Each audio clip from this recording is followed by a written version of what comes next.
Hello dear friends, welcome back.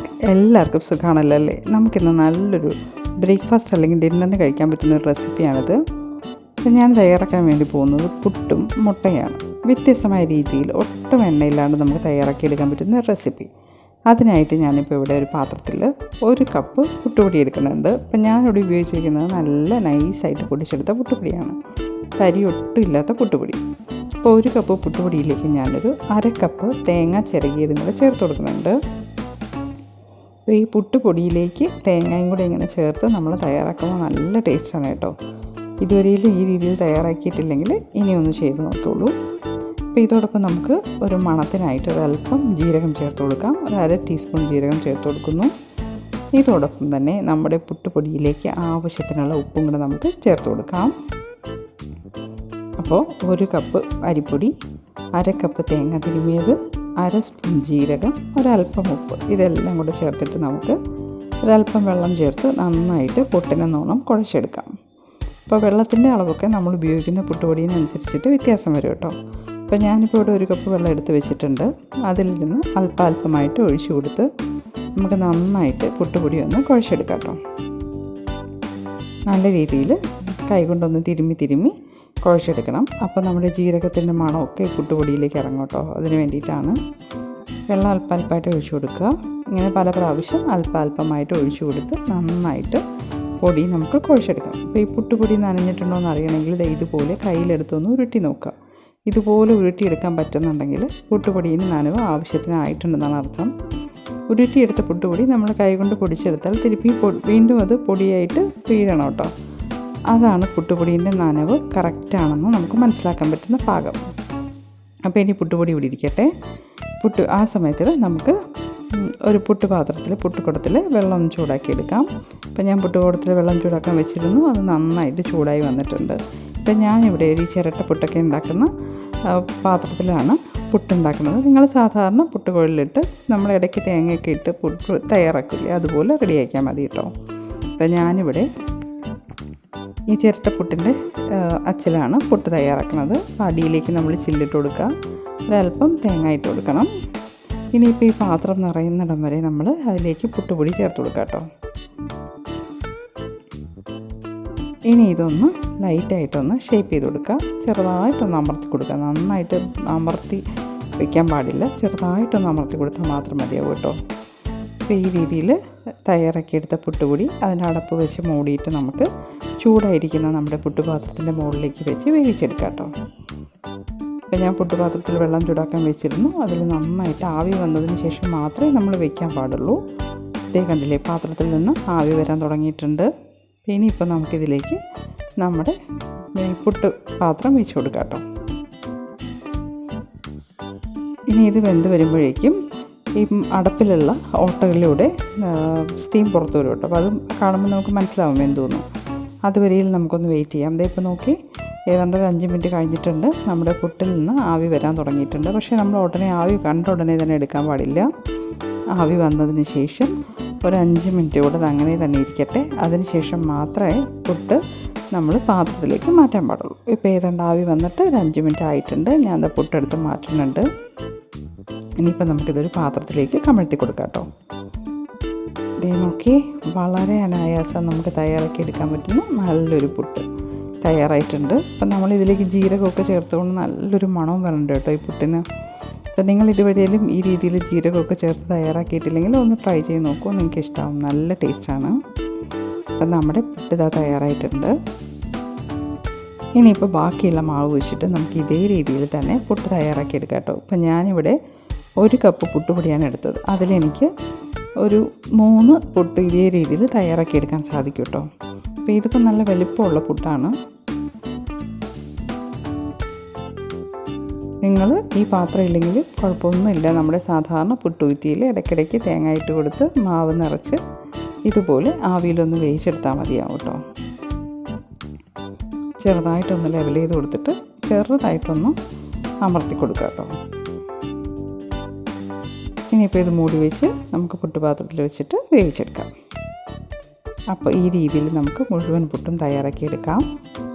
ഇനിയിപ്പോൾ ഇതിൻ്റെ കൂടെ കഴിക്കാനായിട്ട് നമുക്ക് നല്ലൊരു എഗ് ബുർജി ഉണ്ടാക്കിയാലോ. അപ്പോൾ ഈ എഗ് ബുർജി ഞാൻ തയ്യാറാക്കുന്നത് ഒട്ടും എണ്ണ ചേർക്കാണ്ടാണ്. വളരെ ഹെൽത്തി ആയിട്ട് നമുക്ക് തയ്യാറാക്കി എടുക്കാൻ പറ്റുന്ന ഒരു റെസിപ്പിയാണ്. അപ്പോൾ അതിനായിട്ട് ഒരു ചട്ടി നന്നായിട്ട് ചൂടായതിന് ശേഷം നമ്മൾ എണ്ണ ചേർക്കണില്ല. നന്നായിട്ട് ചൂടായി കിടക്കുന്ന ചട്ടിയിലേക്ക് ഞാനിപ്പോൾ ഒരു 1/2 ടീസ്പൂൺ പെരിഞ്ജീരകം ചേർത്ത് കൊടുത്തിട്ടുണ്ട്. ഇപ്പോൾ നമ്മൾ മീഡിയം ഫ്ലെയിമിൽ തീ വെച്ചിരിക്കുക കേട്ടോ. ഇനി ഈ പെരിഞ്ജീരകം നന്നായിട്ടൊന്ന് മൂത്ത് അതിൻ്റെ വാസന മണം വരാൻ തുടങ്ങുമല്ലോ, അതുവരെയും ഒന്ന് ഇളക്കി യോജിപ്പിച്ച് കൊടുക്കുക. പെരിഞ്ജീരകം നന്നായിട്ട് മൂത്ത് നല്ലൊരു മണം വരാൻ തുടങ്ങുമ്പോഴേക്കും നമുക്കിതിലേക്ക് അരിഞ്ഞു വെച്ചിരിക്കുന്ന സവാളയും കൂടെ ചേർത്ത് കൊടുക്കാം കേട്ടോ. ഇത് ഞാൻ ഒട്ടും എണ്ണ ചേർക്കാണ്ടാണ് നമ്മുടെ ഈ മുട്ട ബുർജി തയ്യാറാക്കുന്നത്. പെരിഞ്ജീരകം നന്നായിട്ട് മൂത്ത് വന്നിട്ടുണ്ട്. അതിലേക്ക് നമുക്ക് ഉള്ളി ചേർത്ത് കൊടുക്കാം. ഇനിയിപ്പോൾ ഈ ഉള്ളിയിലേക്ക് ഒരല്പം ഉപ്പും കൂടെ ചേർത്ത് നമ്മളൊന്ന് വഴറ്റി കൊടുക്കണം. ഈ ഉള്ളിയിലുള്ള ജലാംശം മുഴുവൻ മാറുന്നത് വരെയും നമ്മളിതുപോലെ ഒന്ന് ഇളക്കി യോജിപ്പിച്ച് കൊടുക്കണം. ഒരല്പം ഉപ്പ് ചേർത്ത് കൊടുത്തിട്ടുണ്ട്. ഇനി നന്നായിട്ടൊന്ന് ഇളക്കി യോജിപ്പിച്ച് കൊടുക്കുക. ഇത് സാധാരണ നമ്മൾ എണ്ണയിൽ വഴറ്റുന്ന പോലെയല്ല, ഒരല്പം സമയം കൂടുതലെടുക്കും കേട്ടോ. ഈ രീതിയിൽ നമ്മൾ ഒരു കറി തയ്യാറാക്കി എടുക്കുമ്പോൾ ഇപ്പോൾ ഈ ഉള്ളിയിലുള്ള ഈർപ്പം മുഴുവൻ മാറിക്കഴിയുമ്പോൾ നമ്മളിതിലേക്ക് ഒരല്പം വെള്ളം ചേർത്ത് കൊടുക്കുക. വെള്ളം എന്ന് പറഞ്ഞാൽ 1 ടീസ്പൂൺ മാത്രം. എണ്ണയ്ക്ക് പകരം നമ്മൾ വെള്ളം ഒഴിച്ചിട്ടാണ് ഉള്ളിനെ വഴറ്റിയെടുക്കുന്നത് കേട്ടോ. അതുകൊണ്ടാണ് ഒരുപാട് വെള്ളം ഒഴിക്കരുത്, എങ്കിലത് ശരിക്കും വഴണ്ട് വരില്ല. ഒരല്പം 1 സ്പൂൺ മാത്രം വെള്ളം ചേർത്ത് കൊടുത്ത് ഇതുപോലെ ഇളക്കി യോജിപ്പിച്ച് വഴറ്റിയെടുക്കണം കേട്ടോ. ഇങ്ങനെ ഇടയ്ക്കിടയ്ക്ക് നമ്മൾ ഉള്ളി വഴണ്ട് വരുന്നതും വരെ അല്പമായിട്ട് വെള്ളം ചേർത്ത് കൊടുക്കണം. എങ്കിൽ മാത്രമേ ഉള്ളി നന്നായിട്ട് വഴണ്ട് വരുള്ളൂ കേട്ടോ. ഇനിയും നമുക്ക് ഇടയ്ക്ക് ഒരിത്തിരി വെള്ളം കൂടെ ചേർത്ത് കൊടുക്കാം. ഇങ്ങനെ ഈ രീതിയിൽ 2-3 തവണ നമ്മൾ ഓരോ സ്പൂൺ വീതം വെള്ളം ഒഴിച്ചു കൊടുക്കേണ്ടതായിട്ടുണ്ട്. അപ്പോൾ നമ്മുടെ ഉള്ളി നന്നായിട്ട് വഴണ്ട് വെന്ത് വന്നതിന് ശേഷം ബാക്കി പൊടികളൊക്കെ നമുക്കിതിലേക്ക് ചേർത്ത് കൊടുക്കണം. ഈ അല്പം കൂടെ വെള്ളം ചേർത്ത് കൊടുക്കാം. ഇതിപ്പോൾ ഓയിലൊന്നും യൂസ് ചെയ്യാൻ പറ്റാത്ത ആൾക്കാർക്ക് ഈ രീതിയിൽ നമുക്ക് വളരെ ടേസ്റ്റിയിൽ തന്നെ കറി തയ്യാറാക്കി എടുക്കാം കേട്ടോ. ഇനിയിപ്പോൾ ഉള്ളി വഴണ്ട് വന്നിട്ടുണ്ട്. അതിലേക്ക് 1/2 സ്പൂൺ മഞ്ഞൾപ്പൊടിയും 1/2 സ്പൂൺ മുളക് പൊടിയും ഏതാണ്ട് ഒരു 3/4 സ്പൂണോളം ഞാൻ ചിക്കൻ മസാലയും ചേർത്ത് കൊടുക്കുന്നുണ്ട്. ഈ പൊടികളെല്ലാം കൂടെ കൂട്ടിയിട്ട് നമുക്ക് നന്നായിട്ടൊന്ന് ഇളക്കി യോജിപ്പിച്ച് കൊടുക്കാം. അടിക്കൊന്നും പിടിക്കാണ്ട് തീ എപ്പോഴും മീഡിയത്തിൽ തന്നെ വെച്ചിരിക്കാൻ നോക്കുക കേട്ടോ. ലോ ടു മീഡിയം ഫ്ലെയിമിൽ വെച്ചിട്ട് തന്നെ ഈ രീതിയിൽ നമുക്ക് തയ്യാറാക്കാൻ സാധിക്കുകയുള്ളൂ. ഹൈ ഫ്ലെയിമിൽ വെച്ചിട്ട് ഒരിക്കലും നമുക്ക് ഈ ഓയിലില്ലാതെ കുക്ക് ചെയ്യാൻ പറ്റില്ല കേട്ടോ. അപ്പോൾ പൊടികളൊക്കെ വേണ്ടി വരുമ്പോഴേക്കും ഞാനിതിലേക്ക് ഒരു തക്കാളി അരിഞ്ഞത് ചേർത്ത് കൊടുക്കുന്നുണ്ട്. അതോടൊപ്പം ഈ തക്കാളിക്ക് ആവശ്യമുള്ള ഉപ്പും കൂടെ നമുക്ക് ചേർത്ത് കൊടുക്കാം. ഇനി നേരത്തെ നമ്മൾ ചെയ്ത പോലെ തന്നെ അല്പാൽപമായിട്ട് വെള്ളം ഒഴിച്ചു കൊടുത്ത് ഈ തക്കാളിയും ഉള്ളിയും മസാലകളും ഒക്കെ കൂടി നന്നായിട്ട് നമ്മളൊന്ന് വഴറ്റിയെടുക്കണം കേട്ടോ. അപ്പം എണ്ണ ചേർക്കാത്തത് കൊണ്ട് നമ്മൾ ഇടയ്ക്കിടയ്ക്ക് വെള്ളം ചേർത്താണ് ഇതിനെ വഴറ്റിയെടുക്കുന്നത്. വെള്ളം ചേർക്കുമ്പോൾ ഒരിക്കലും ഒരുപാട് ചേർക്കരുത്, വളരെ കുറച്ച് ഓരോ സ്പൂൺ വീതം മാത്രം ഒഴിച്ചു കൊടുത്ത് വേണം വഴറ്റിയെടുക്കാൻ. എങ്കിലേ നമ്മുടെ കറിക്ക് നല്ല സ്വാദുണ്ടാവുള്ളൂ. ഇല്ലെങ്കിൽ അത് വെള്ളം ഒഴിച്ച് വേവിച്ചതുപോലെ ആവും. അപ്പോൾ ആ ഒരു ടേസ്റ്റ് കിട്ടില്ല, നമ്മൾ വഴറ്റിയെടുത്തതിൻ്റെ ഒരു ടേസ്റ്റ് കിട്ടില്ല. അതുകൊണ്ട് ഒരു അല്പാൽപ്പം വെള്ളം ഒഴിച്ച് കൊടുത്ത് ഇതുപോലെ ഇളക്കി യോജിപ്പിച്ച് കൊടുത്ത് വഴറ്റിയെടുക്കുക. ഇതിപ്പോൾ നമ്മൾ സാധാരണ കുക്കിംഗ് ടൈം എടുക്കുന്നതിനെക്കാട്ടിലും ഒരല്പം സമയം കൂടുതലെടുക്കും കേട്ടോ. എങ്കിൽ മാത്രമേ ഈ ഉള്ളിയും തക്കാളിയൊക്കെ നന്നായിട്ട് വഴണ്ട് വരത്തുള്ളൂ. അപ്പോൾ ഇടയ്ക്കിടയ്ക്ക് ഇതുപോലെ വെള്ളം ഒന്ന് ഒഴിച്ച് കൊടുത്ത് ഉള്ളിയും തക്കാളിയും മസാലകളും ഒക്കെ നന്നായിട്ടൊന്ന് വഴറ്റിയെടുക്കണം കേട്ടോ.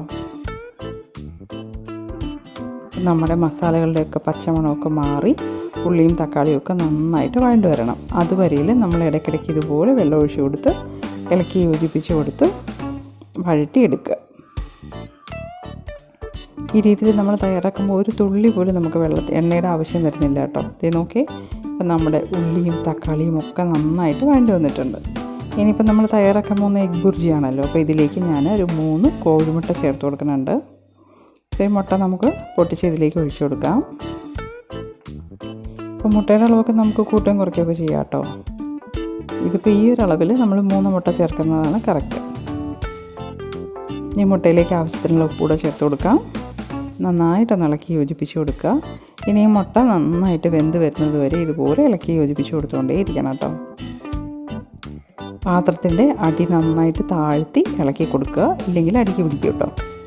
ഫ്ലെയിമും ലോ ടു മീഡിയം ഫ്ലെയിമിൽ വെച്ച് തന്നെ ചെയ്യാൻ നോക്കുക. ഇടയ്ക്കിടയ്ക്ക് ഒന്ന് ഇളക്കി യോജിപ്പിച്ച് കൊടുത്ത് മുട്ട നന്നായിട്ട് വെന്ത് വരുന്നതും വരെ നമ്മളിങ്ങനെ ഇളക്കി യോജിപ്പിച്ച് കൊടുത്തുകൊണ്ടേ ഇരിക്കണം കേട്ടോ. ഇപ്പം നല്ലൊരു മണം വരുന്നുണ്ട്. ഇതിലൊട്ടും തന്നെ എണ്ണയുടെ ആവശ്യമേ വരുന്നില്ല നമുക്ക്. ഇതിപ്പോൾ അസുഖങ്ങളുള്ള ആൾക്കാർക്കെല്ലാം ഓയിലില്ലാണ്ട് കുക്ക് ചെയ്ത് കഴിക്കാൻ പറയുന്ന ആൾക്കാർക്ക് ഈ രീതിയിൽ തന്നെ നമുക്ക് തയ്യാറാക്കി കൊടുക്കാൻ സാധിക്കും. കുട്ടികൾക്ക് കൊടുക്കുമ്പോൾ ഇതിലവസാനം നമ്മൾ 1 സ്പൂൺ വെളിച്ചെണ്ണ ചേർത്താൽ മാത്രം മതിയാവും കേട്ടോ. അപ്പോൾ നമ്മൾ ഓയിലിൽ കുക്ക് ചെയ്തെടുത്തതിൻ്റെ അതേ ടേസ്റ്റ് കിട്ടും. ഇതിപ്പോൾ നല്ല ടേസ്റ്റൊക്കെ ഉണ്ടാവും, പക്ഷേ ആ ഓയിലിൻ്റെ ഒരു ഫ്ലേവർ മിസ്സിങ് മാത്രമേ ഉണ്ടാവുള്ളൂ കേട്ടോ. അപ്പോൾ ഒട്ടും എണ്ണ ചേർക്കാണ്ട് നമുക്ക് ഭക്ഷണം പാകം ചെയ്യാൻ പറ്റുമെന്ന് ഇപ്പോൾ നിങ്ങൾക്ക് മനസ്സിലായില്ലേ? അപ്പോൾ ഈ രീതിയിൽ തയ്യാറാക്കി നോക്കൂ കേട്ടോ. അപ്പോൾ ഇടയ്ക്ക് ഉപ്പൊന്ന് ചെക്ക് ചെയ്ത് നോക്കുക, ആവശ്യമുണ്ടെങ്കിൽ ഒരല്പം കൂടെ ചേർത്ത് കൊടുക്കുക. ഇപ്പം നമ്മുടെ നോ ഓയിൽ എഗ് ബുർജി ഇതാ ഇവിടെ തയ്യാറായിട്ടുണ്ട്.